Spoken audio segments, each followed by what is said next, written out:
My name is Kimberly Stewart, and I'm going to be giving a speech on serial killers today. And this is my audience.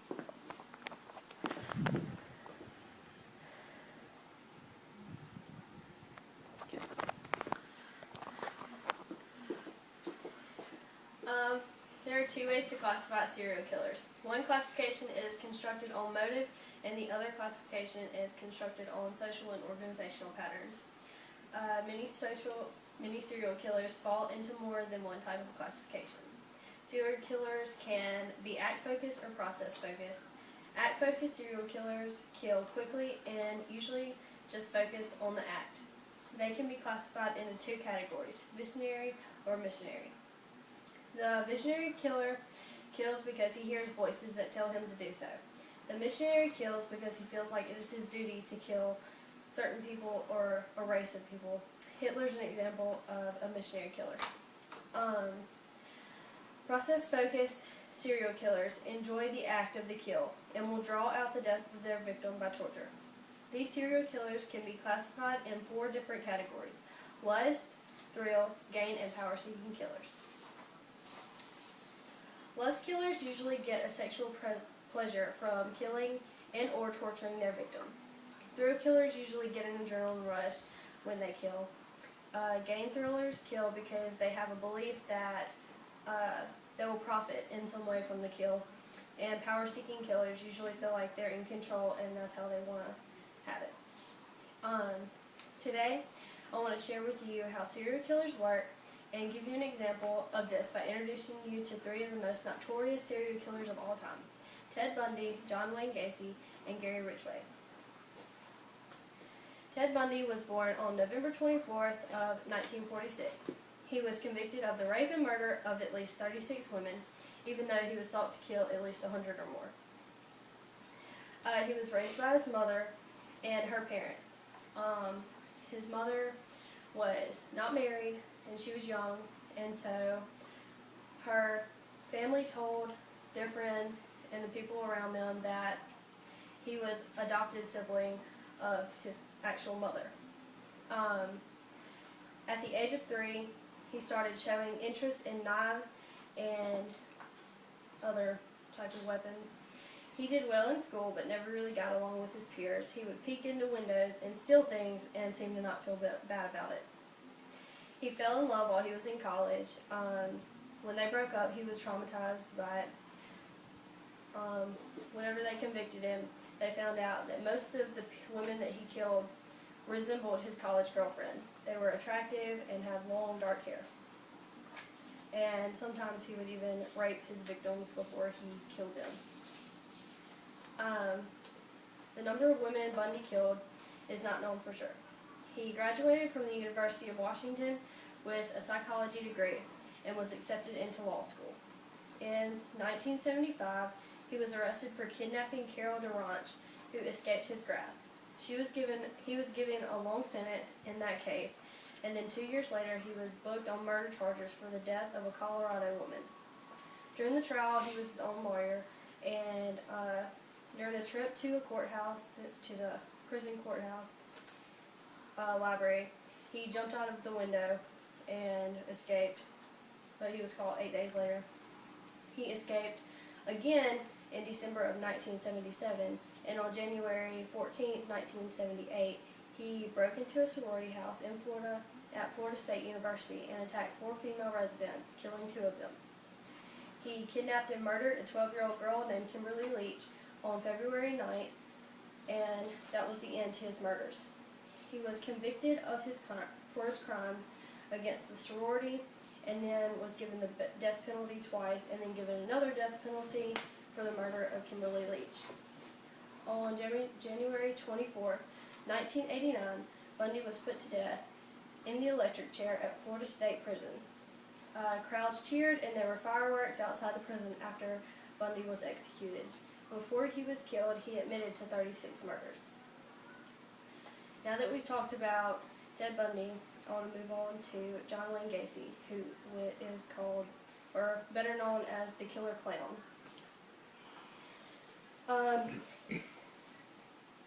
He hid more than 33 bodies under his house, in the rooms of his home, and trenches out by his house. He was born on March 17th of 1942. He was in a playground accident when he was 11 and had blackouts until he was 16. His father was his hero, even though he was an alcoholic and very abusive. He dropped out of high school and had trouble finding work. He enrolled into a business school and excelled in his first postgraduate job as a management trainee. He was a supporter of several organizations that helped the community, including dressing as a clown to amuse sick children in hospitals. He married his co-worker, and they had 2 children. His father-in-law made him the manager of his franchise of restaurants. Gacy was arrested for raping a teenage employee, Mark Miller. He proceeded to be innocent until he was charged with hiring someone to beat up Mark Miller. He was sentenced to 10 years in prison. His wife divorced him, and he never saw her or the children ever again.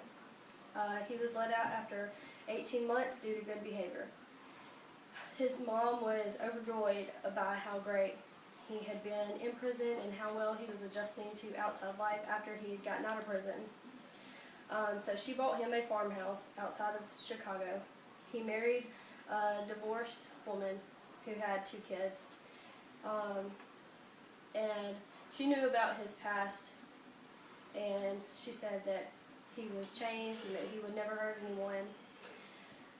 And he continued to dress up as a clown to amuse 6 children, and he made appearances at parties for the children. People who would come over for parties at his home would complain about a curious smell that came from the floor. Gacy blamed it on a moisture buildup under the house. He started his own decorating business in 1974, which gave him a steady supply of teenage employees to satisfy his impulses. His wife and he were not together anymore at this time because he grew increasingly violent and abusive, and he started watching gay pornography.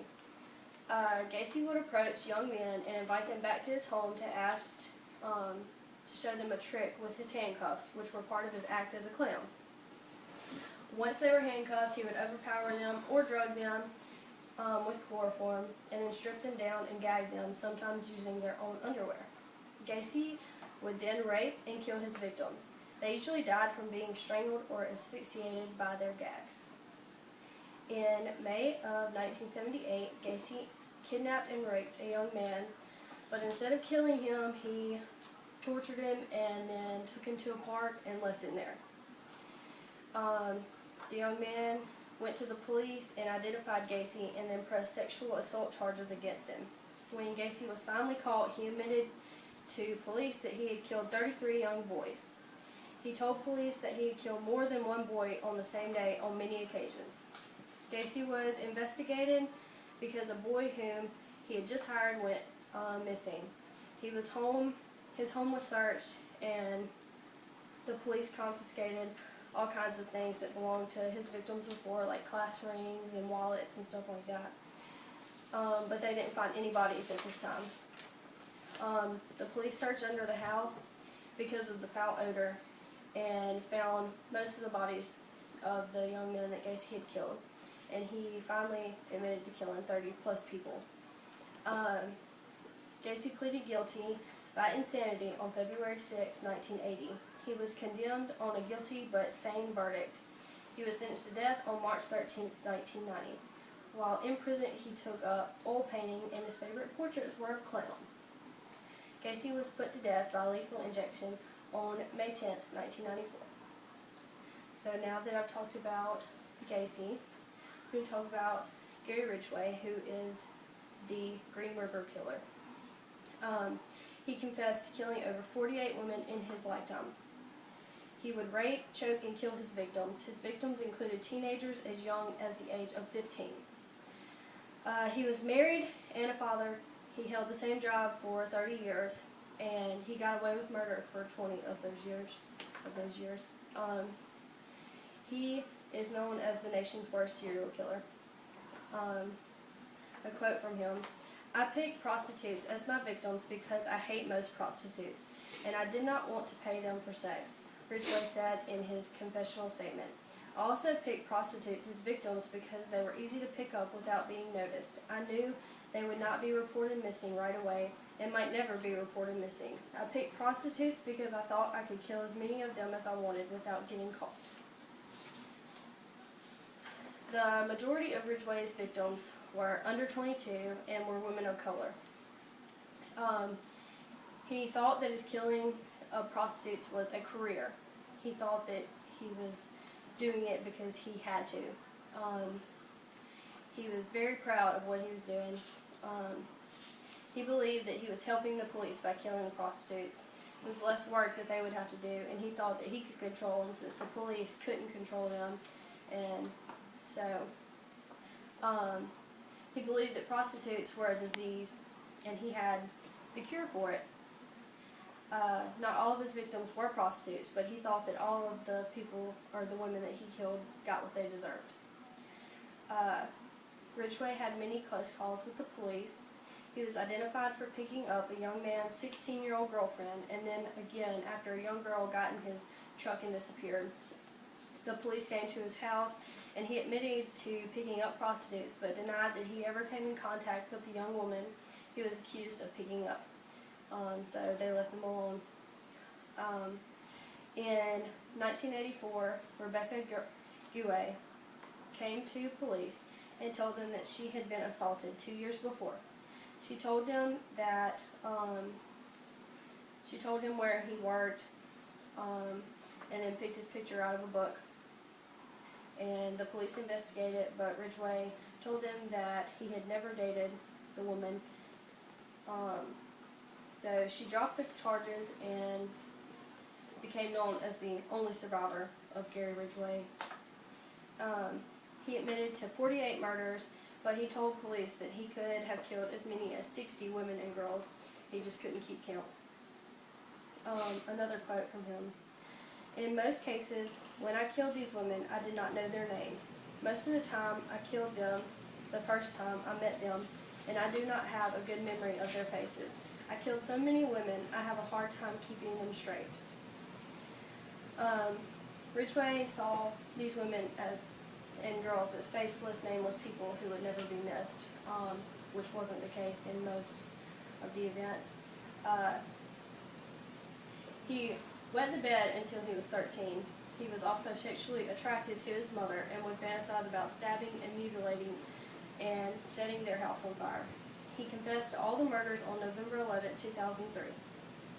So, by understanding a little bit more about how serial killers work and why they do it, and knowing 3 of the most notorious of them, the police can gain control of situations and sometimes predict the next kill.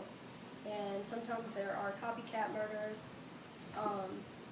At the end of the day, a serial killer is a serial killer, whether he kills for pleasure, thrill, or because he feels like it is his duty.